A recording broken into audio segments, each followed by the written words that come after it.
Welcome to the Renegade Yogi Podcast Experience.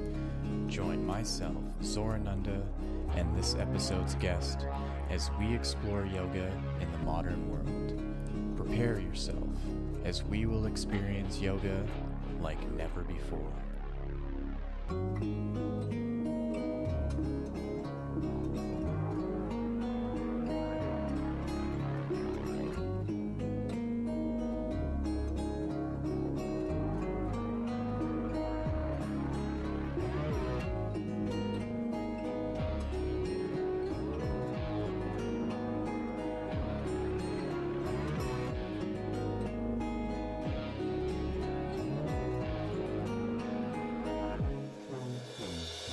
Hello, friends, and welcome to the Renegade Yogi Podcast Experience. My name is Zorananda, and today we are exploring the final chakra of the chakra series that I have been kind of dragging out over the summer. And I apologize for that. Over the last kind of month or so, I went through a pretty big change in my life of kind of being uprooted from where I was living to into a new space. And so I was a bit delayed on making podcast episodes and editing. So I'm pretty much at the point of catching up, which feels really good. And so basically moving forward now, you can look forward to having regular episodes, 1 to 2 a week, maybe 3 a week, depending on how much time I have and the guests that I can have on, plus the solo content that I create as well. So, Sahasrara Chakra. Bit of a mouthful, but essentially this is the crown chakra. And today I'm going to do it a little bit differently. I usually have a write-up in front of me that you don't see, where I can go through kind of the main points of which helps me get through the material and to talk about things in a manner that flows. But today is different because Sahasrara Chakra is all about experience. It's something that you can explain and you can give kind of like fundamental knowledge on, just like the typical things like the other chakras, regarding the amount of lotus petals, the yantra, the bija, the location, the sense and stuff like that. But this one's different because it fully involves your experience with divinity. So it's really a deep dive into something non-physical where your experience of that side of reality has nothing to do with any words or any expression at all. So it's kind of counterintuitive, actually, and ironic to have a podcast episode where I'm talking about all this stuff, especially trying to convey some kind of wisdom regarding the center itself. And I realize that the only way for me to do that is to talk about my own experiences with it. I do want to kind of stay in the vein of how I structured the last one. So I do have a picture of it. So if you're watching this, you're still going to see the yantra.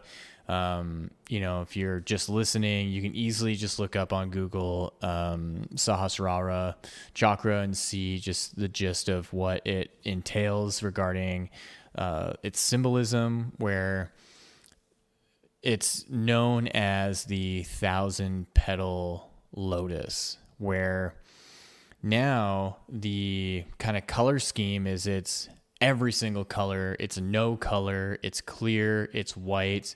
It's a multitude of everything, right? So it's encompassing all that there is within existence and without existence. And that's why it can usually in the center, there's an Om symbol and behind it is just white, right? So typically the trajectory of consciousness is into that sphere. It's into the 1,000 petals, not to focus in on one particularly, but to go past and beyond all of it and into the center and into the great beyond, which we come from essentially, or, that's what it's believed. So, a little bit of thunder. I don't know if that got picked up, but where I want to actually start is the end of my story of my hero dose experience, right? So in the last two, in Vishuddha and Ajna, I was going through this whole story and kind of leaving it at cliffhangers. So I just want to remember where I recap. So hopefully you listened to those two and you got to listen to the story, because where I left off in Ajna Chakra is that the kind of screen, or that green screen that opened up where I saw this real life image of myself and my friend playing guitar, and how I went into it, fully physicalized myself, and then came back, and then that S-like shape came back, and I was moving around, and it opened up again into these like rolling hills of energy. And I had this very serene moment of sitting there completely empty of any thoughts. So it's hard to imagine, because we're so grounded in our physical form that all we really know is the fluctuation of our mind, where when we're called upon or asked to enter in a state, which is the complete antithesis of it, it's seemingly impossible because we're so grounded into it. But alas, I was in this state of no thoughts, no thinking. However, I very much had a sense of self that was integrated with the realm that I was in.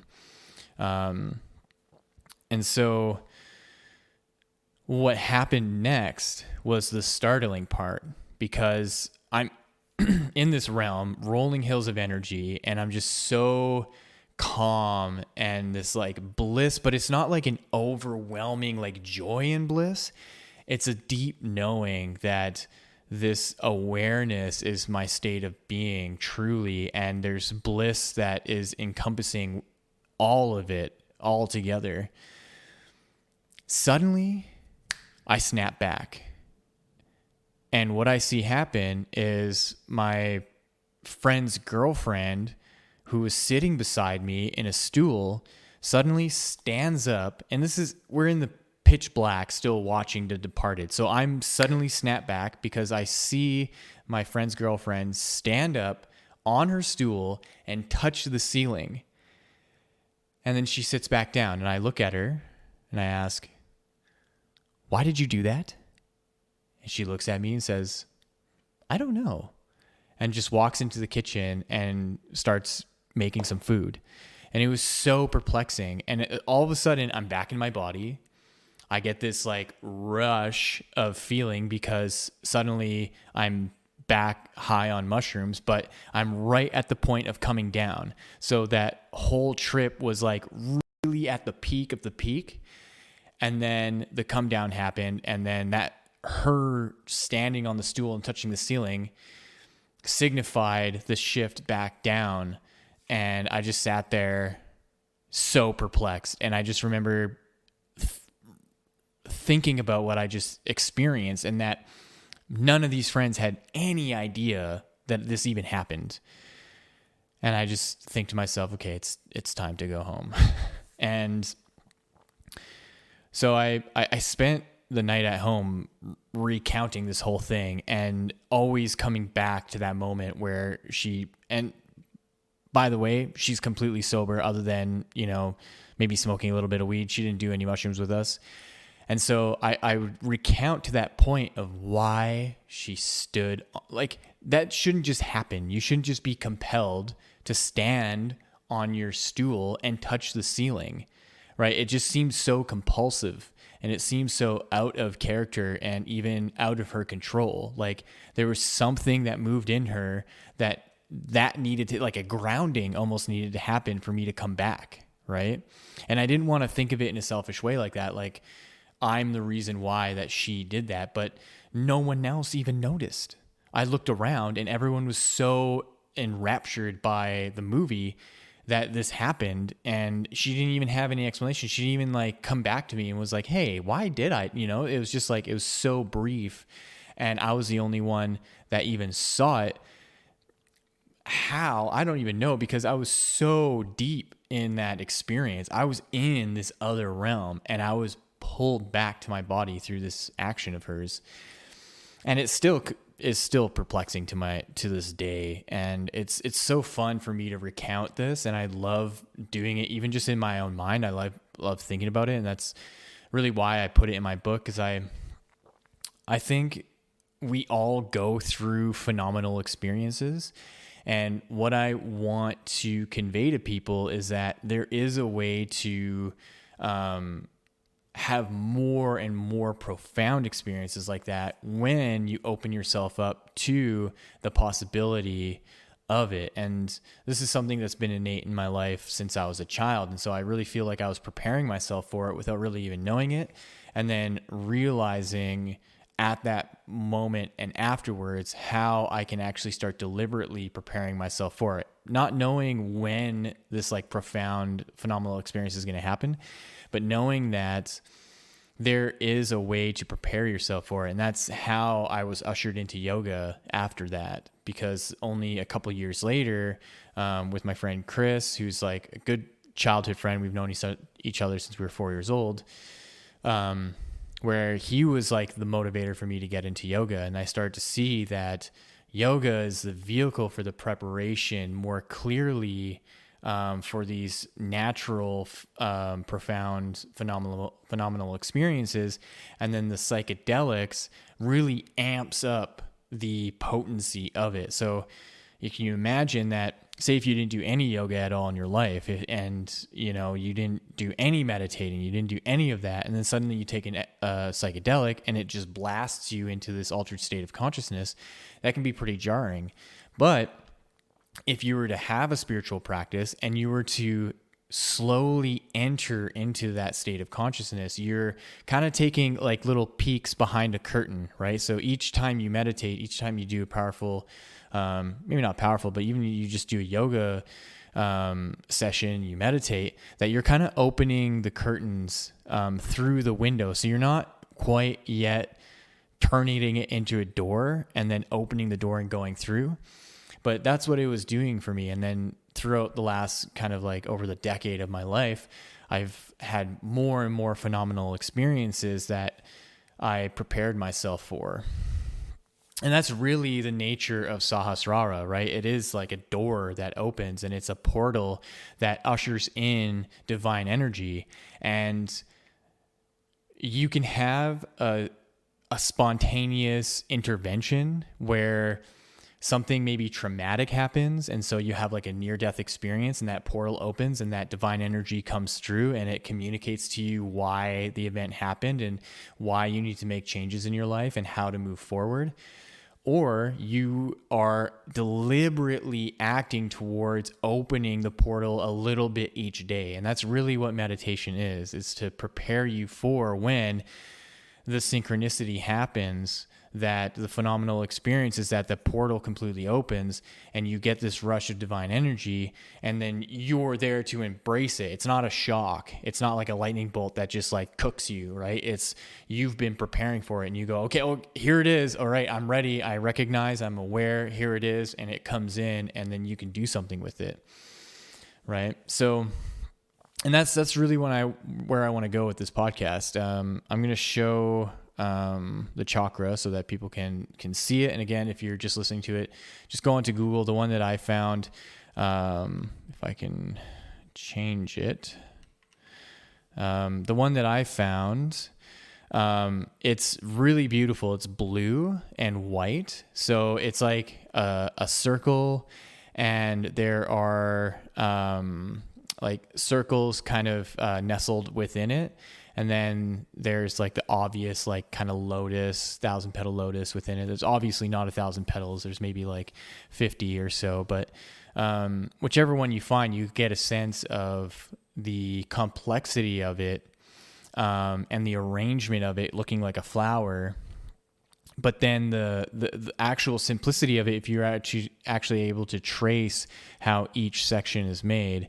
But then as it gets smaller and smaller, there's more and more complexity that you just don't see, and it kind of fades into the center and into the white. Excuse me.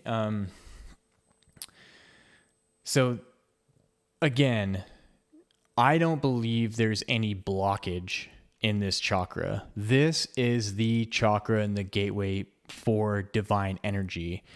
And so what I think is it has to do with levels of awareness and wisdom of how to actually gain access to the keys that allow you into its space, where there is a governing body of ascended masters, if you want to call it, or ascended yogis, or these like enlightened beings who are the gatekeepers for who can enter into that realm. And so this is important to understand, because what I found in my journey of practicing yoga and really taking on a spiritual practice is that I have come across certain yoga masters who have passed away now and ascended, who I believe to be the kind of gatekeepers into the upper realms that you have access to through Sahasrara chakra. So yes, you can consider this chakra in the most basic form as connecting to your higher self, right? So that's one way of doing it, to create ease around developing a belief system of how to actually accept and approach how the chakra system works. Then the next levels are then finding the yoga masters who have access to that realm. And that is a kind of privilege. And that privilege is bestowed upon people through their dedication to the practice, right? So the reason why, like, I would consider myself as someone that has that kind of privilege is the depth and the extent that I've gone in my life to actually seek out particular teachers and experiences and places to allow for initiation process to be there, right? So you don't have to do it that way, because obviously traditionally the way that you go about this initiation process is that you go into a kind of isolation and you really work on your inner sanctum, and you really work on how you break down the illusion of what this world is. But we don't really have that opportunity to kind of run away into a forest and have all of our needs met, or into a cave where maybe we have a couple of disciples that are feeding us, and we don't have that luxury, but it's not really a luxury if you're just like running off into a cave. But in today's world, where we have access to world travel, that for someone in the modern world to want to have more profound experiences in a yogic context, it is helpful to actually travel to other places where we can go to certain locations that are ripe and really energized and potent with spiritual energy. So somewhere like the Himalayas or India or South America or like Central America, like Costa Rica, or even like Thailand. There's a beautiful island called Koh Phangan. It's changed a lot now, but the times that I went, I had really beautiful experiences. And there's actually a story that I want to tell, particularly about Sahasrara chakra. And so the way into this chakra is an integration of all the other chakras, right? And that's why it seems like there's a blockage in that chakra, but what that's actually indicating is that there is work that needs to be done on each chakra, right? And so what I really love about my teacher is he has a classical Kundalini program that he developed to actually work on all the chakras, and he really constructed it in a beautiful way so that there's a really great kind of warm-up sequence at the beginning so that you can really prepare yourself for what is going to happen with entering and balancing and bringing awareness to the energetic system. And then a whole like kind of chakra sequence where you can go through each one, and through each one you're doing a particular exercise, breathing techniques, and chanting of the bija mantra and meditation. And so that what I've realized is that all that work isn't necessarily on blocking it. It's focusing your mind into it and bringing your awareness into it. And so then you bring your awareness and you bring your focus. That's how you bring healing into it. And so then the healing is what allows it to move whatever stagnance that might be there.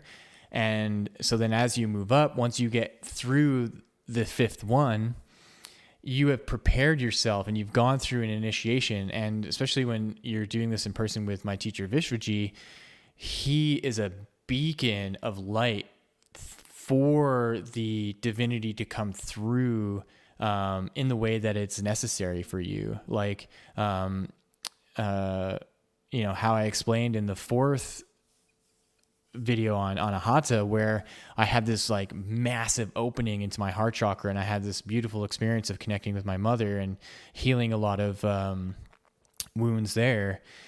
And so when you have this person who's acting as a beacon, because they are literally a master, like Vishwaji has done this work for decades now.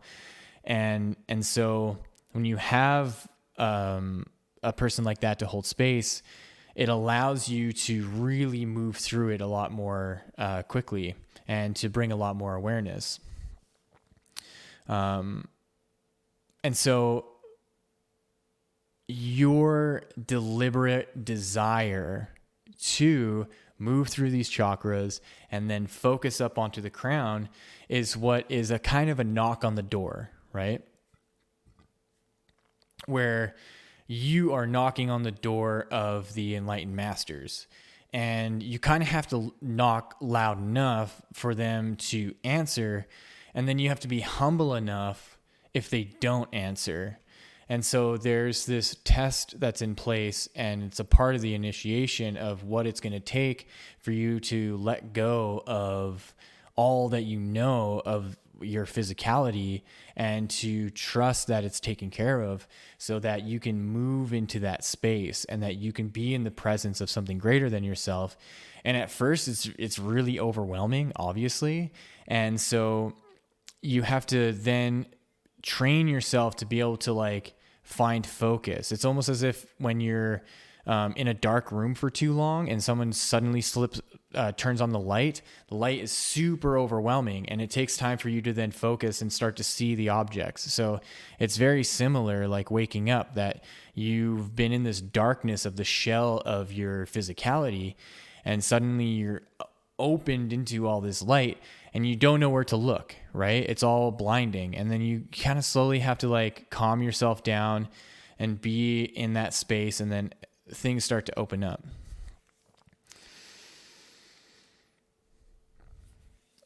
So this next story is one of the most powerful healing experiences I've had directly through meditation. And it's baffling, because if you're just like a regular person like me, like I don't know if I would believe this if someone told me that they did this, but because it happened to me and I had a friend of mine be witness of it, it moves from this realm of a kind of like an anecdote to more proof for myself that we are very powerful people, and in the right place and in the right time, in the right setting and the right pressures and the right kind of situation, you can do very miraculous things in an instant. So in 2016, I went to Thailand. I went to Koh Phangan, that island, for the second time. So I realized that year that this like 4-year cycle was coming around. So in 2012, I went to Thailand for the first time, and I went in kind of like the later spring, summer. And then that same year, I went and did my yoga teacher training with Prana, where I first met Vishuji. And so that year, I met 2 teachers. And at the time I was like, man, this is great. I have like these really powerful yogis in my life, and I really feel like they're bestowing a lot of energy, into my life just by my like reverence for them. And so when 2016 came, I realized that this like 4-year cycle was coming, and that I knew that I was going to be in Thailand again. And then I knew that I'd be doing another teacher training. And so, on the whim and through that air of synchronicity and the mystical rhythm that I like to call it, I, booked my flight to Thailand. I had a bunch of money saved up. So, and the way that I like to do it, I just go. I don't worry about where I'm going to stay, because, typically you can find a bungalow there within a day, and, I'll just pay like 2 months in advance, and it's fairly cheap. Like on the island, you can get just like a basic bungalow for like $200 for the month, So like, imagine like $400, you can spend, 2 months there living pretty good. And so I did it. I arrived and found a sweet little bungalow that, it's super simple. It's just literally, a bed in a room with a kitchen, and it's fairly open. I had times where I had those like really big, like huntsman spiders or wolf spiders. But for me, I'm just not fazed by any of that stuff. I just capture it and throw it off into the jungle. So this time was very different than my first time, because the school that I was attending, the Gamma Yoga, there was some obvious drama in it. And I'm not going to go too much into that, because I just want to stay on topic with my story of Sahasrara. So maybe on a later date, I'll actually do like a full-on thing about what my experiences were in Agama Yoga, and what I think of it, and that sort of thing. But I had a few friends that were on the island at that time, just like synchronistically, that I didn't know. There's one, my friend Samasati, who I found out was going to the island right at the same time, like literally the same day and everything. So we ended up meeting, I think in like the Bangkok airport, and going to the island together. And I had another friend who was already on the island. Her name's Apsara. And I ended up meeting her roommate, Gaynor, this like lovely woman from Australia. And we just became really good friends, and we were hanging out regularly all together. And it was funny because like, in the school, they like are really, really strict on like, you don't drink alcohol, you don't smoke, you don't do drugs. It's like, you're only doing yoga. And I followed that really strictly in my, first time there, because I didn't really know anyone on the island. So I just like really went with it. But this time I met Gaynor, and like, she was super relaxed, and, like on the weekends we'd smoke cigarettes together and have a beer, and we would see some of the students walk by and just kind of glare at us, and we'd laugh. And, we just didn't take things so seriously, and we were starting to learn about all the drama and stuff, and we're kind of seeing like how whack the school was becoming, and so we were like, yeah, whatever, like we're just gonna enjoy our time, and we're just gonna have fun, just like being friends and being silly. So this all leads up to this one Sunday afternoon, where Sundays are the days off, right? So it's like typically Monday to Saturday where you have your lessons and stuff. And so the Sunday is a day off. And I say to Gaynor, I was like, hey, do you want to go to the 7-Eleven and just get some like Thai junk food and just see what it tastes like? And just like, yeah, just have fun with it. She's like, oh yeah, let's do it. So we go to the 7-Eleven, buy all this Thai junk food.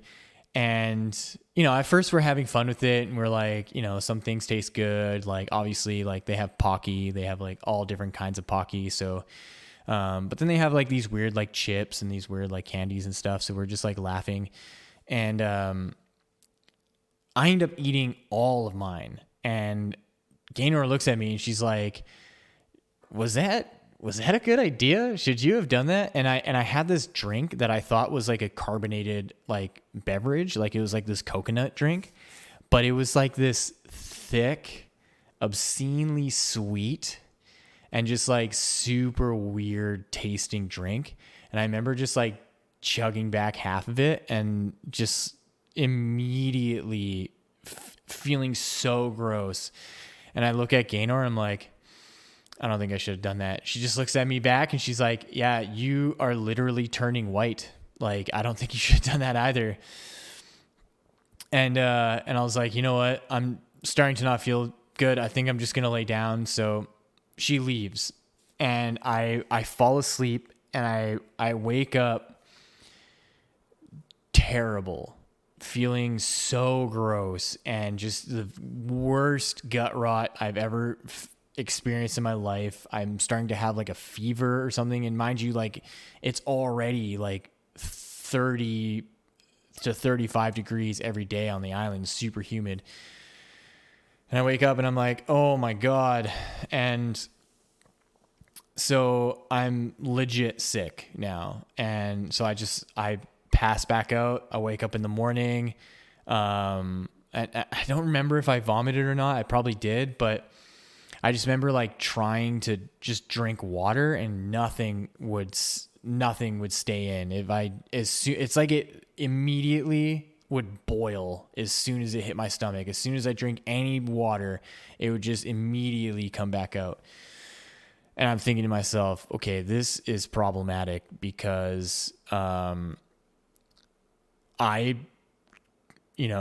don't want to get so sick that I need to be hospitalized or something. This is not good. So, my classes were Tuesdays and Wednesdays. So the Monday I didn't do anything because usually I'll go to the Monday yoga because they have like the level 1 program where if you're in the upper levels, you can just go into the lower levels.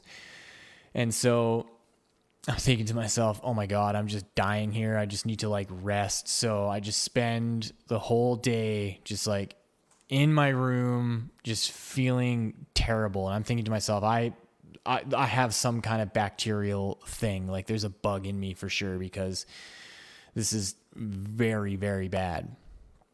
So the next day rolls around and I'm feeling okay.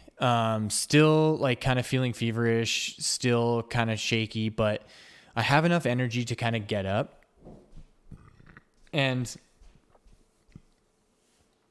But I still can't eat or drink anything. Like I just look at food and I'm like, no, I can't do it. I try to drink water again. Same thing. It's like bubbling and boiling inside me. And this point, I've gone 2 straight days without drinking any water and I'm starting to really feel dehydrated. And I'm getting actually like a new level of concern because I'm like, okay, I'm in a tropical island that is literally like the hottest place I've ever been in my life. And it's so humid and it's just pulling the moisture out of me. And so I don't know what to do. I'm like, I'm feeling at least okay enough where I can walk around and I can go do things. And, but I'm very much noticing that I'm dehydrated and it's getting a little bit worse as every hour goes by. So every day at 4:00, there's a yoga class, right? So I think to myself, you know what?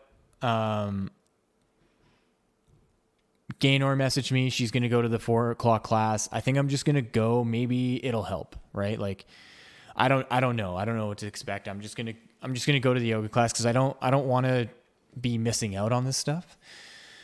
So at least, I can just do, I can just take it easy. I don't have to really push myself. And the yoga there is very different than what we have here in the West. There's no vinyasa, there's no flow.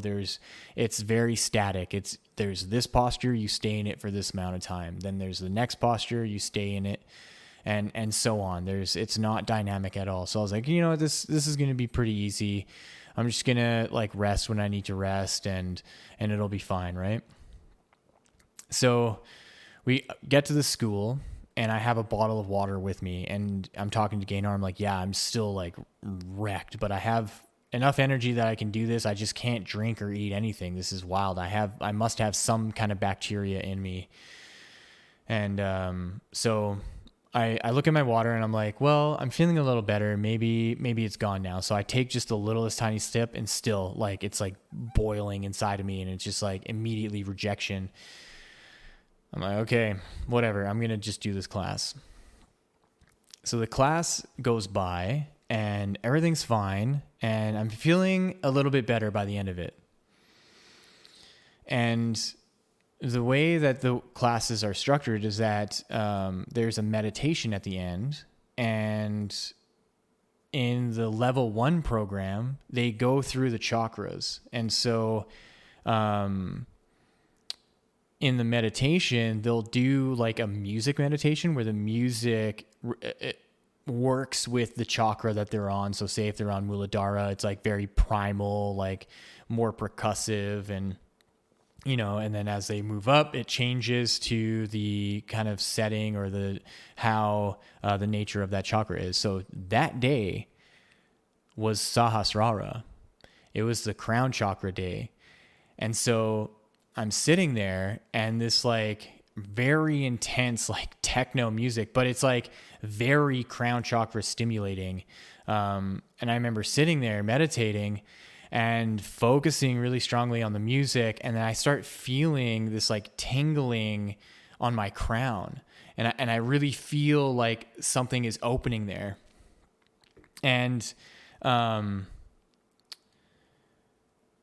don't know how to describe this, but it's like in a sci-fi movie where you have like a door that is like a circular metallic door that opens from the center, and it's like and it kind of like from the center all the way to the sides, it just like opens.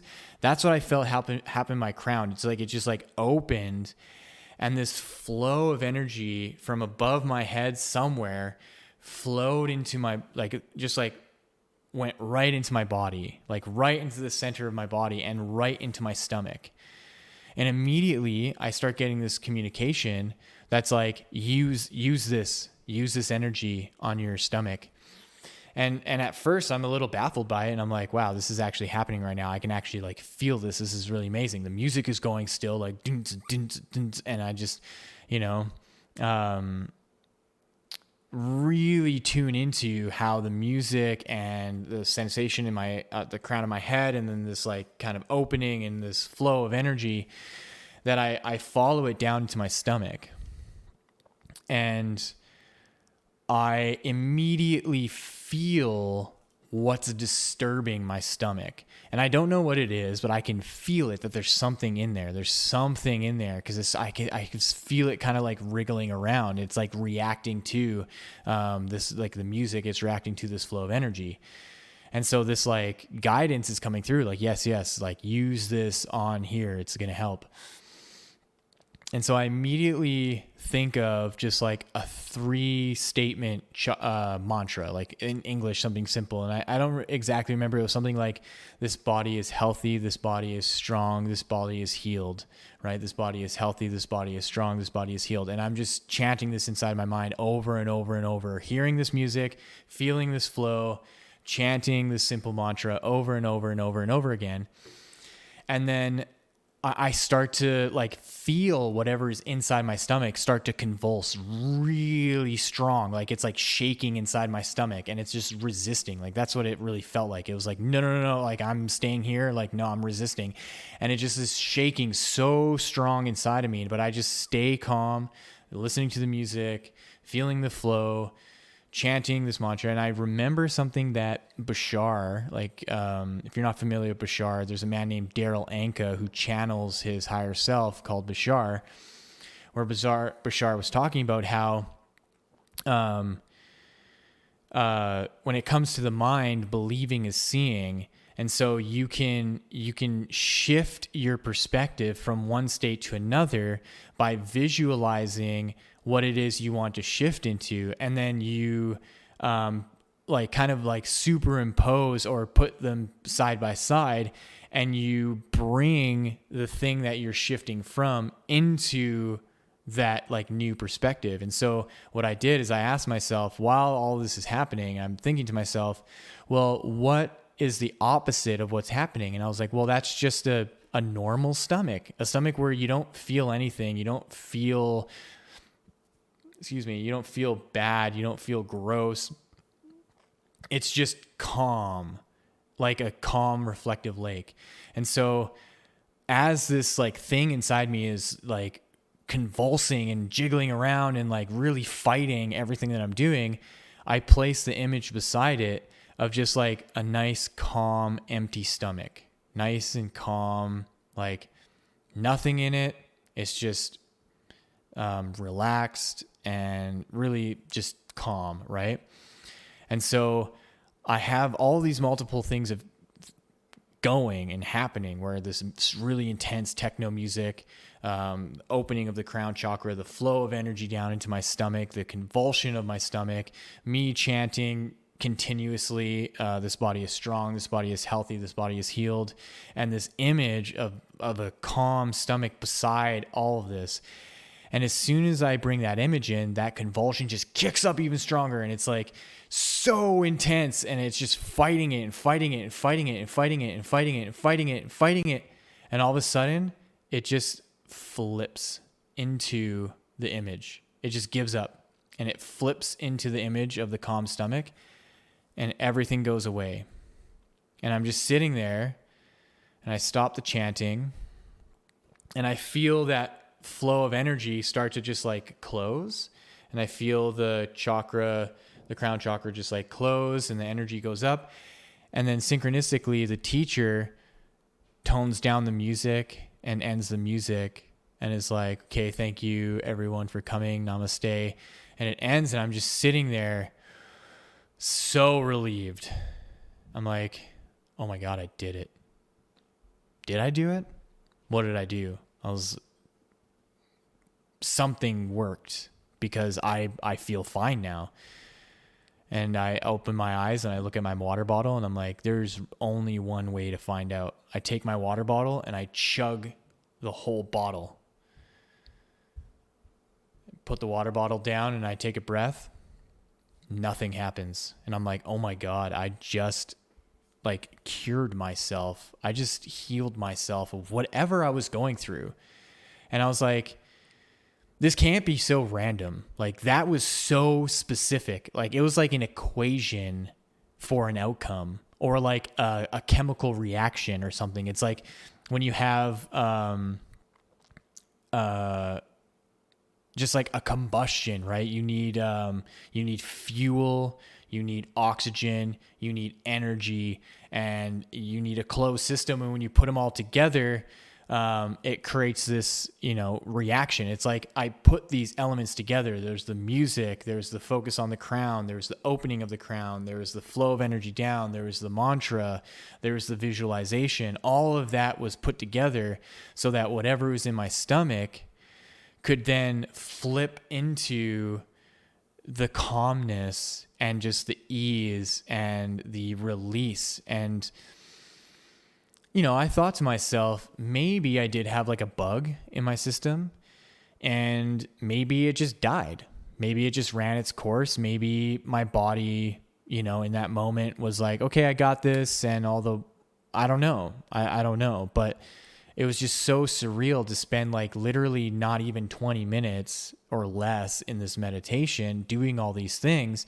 and then having a very clear outcome that whatever was in my stomach was no longer in my stomach, and I was completely fine. And from that day on, I never had any issues after that ever again. And I was on that island for another month or more, right? And then from then I was just smooth sailing. I went to Koh Tao for a week and did diver training. I came back and had just more and more beautiful experiences. And I remember getting up and looking at Gaynor, and she's like, wow, you look great. And I was like, Gaynor, I just healed myself of whatever I was going through, and I ended up telling her the whole story.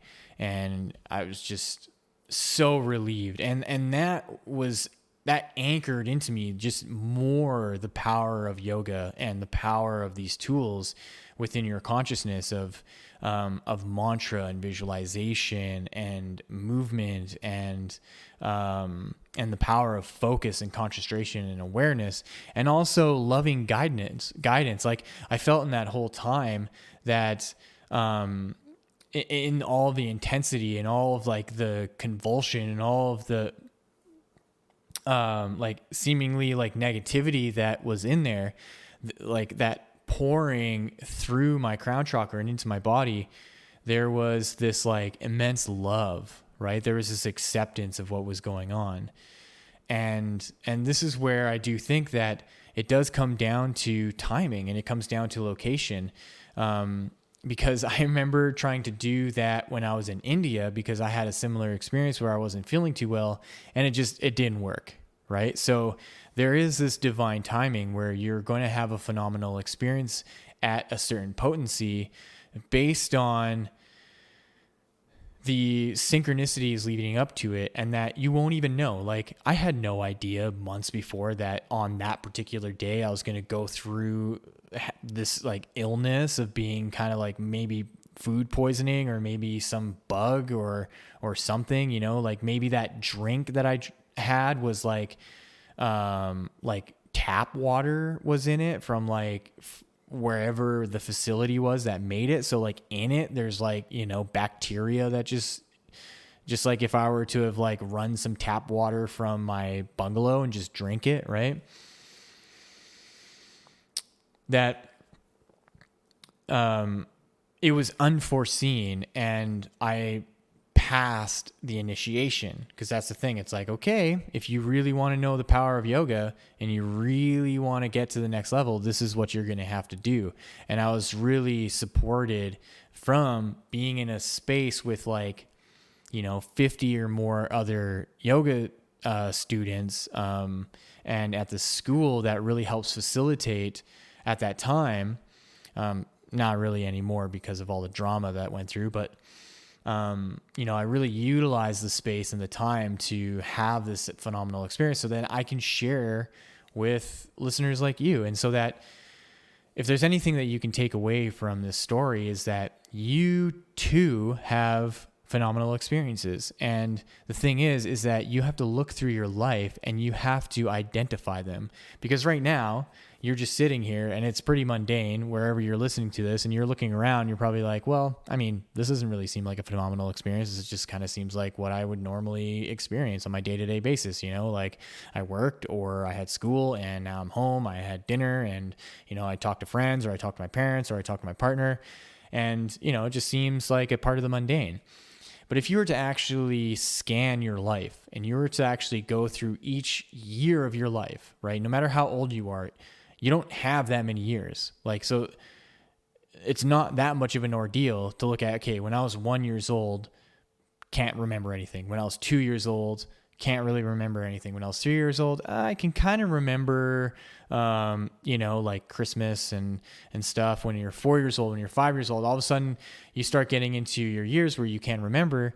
You can start breaking it down in the year. Okay, well, when I was 6 years old, what happened in the winter? Was there anything memorable in the winter? What about in the spring? What about in the summer? What about in the fall? And then just go through your life like that.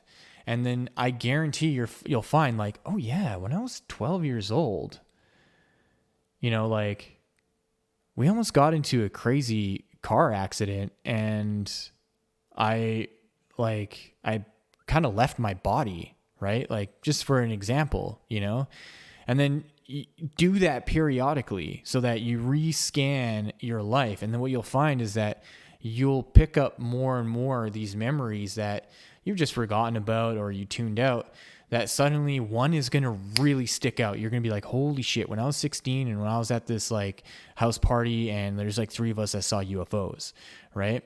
And you're like, oh my God, I didn't even really remember that. And then maybe your friend actually remembers. So you call up your friend and they're like, yeah, like, of course I remember that, right? Or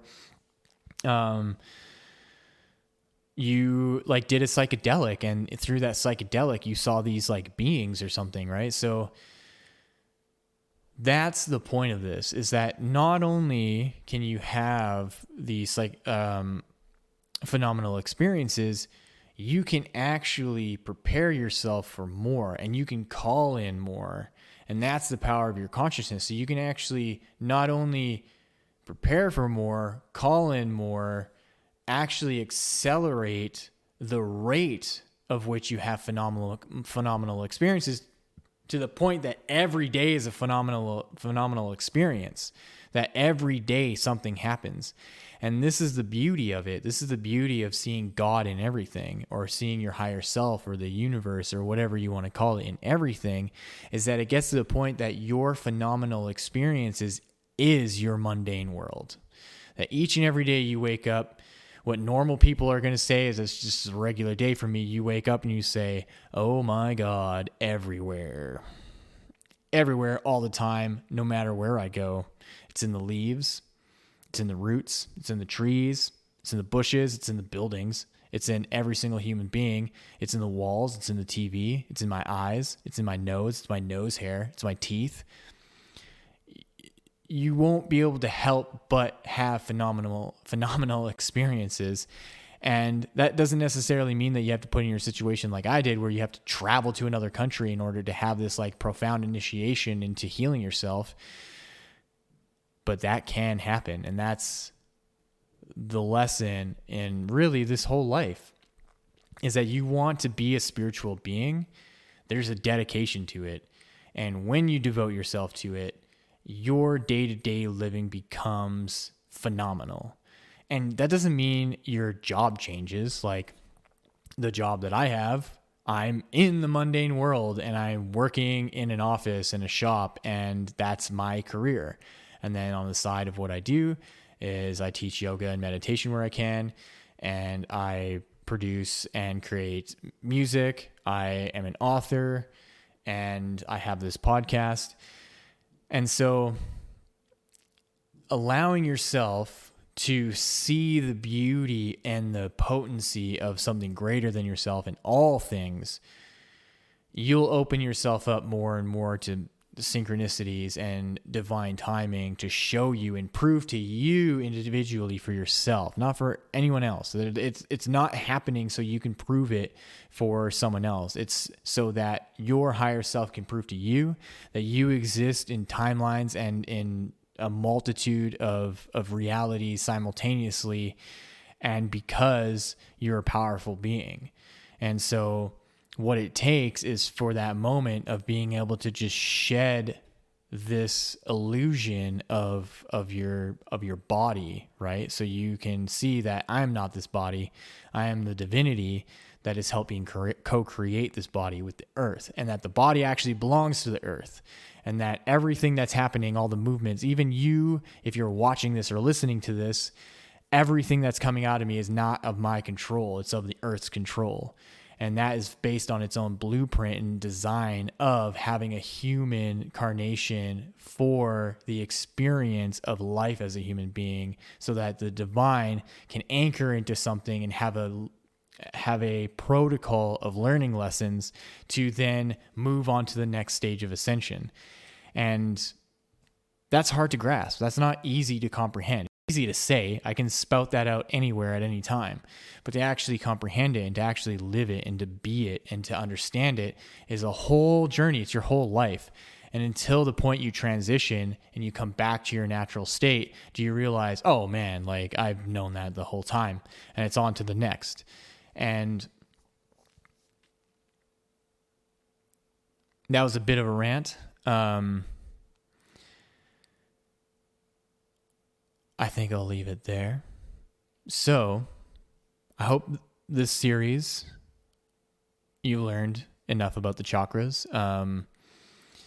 And I hope that it gives you a set of tools so that you can start looking at your life through different lenses. And that's really what it is. And so that when you assess the situations, the challenges, the burdens, the sorrows, the unexpected events, that you can use each chakra in a way to view the situation so that you can make sense of it and have a way of growing through it so that you can take steps forward further into your spirituality and into your natural state of divinity. And that's really, I think, what it comes down to.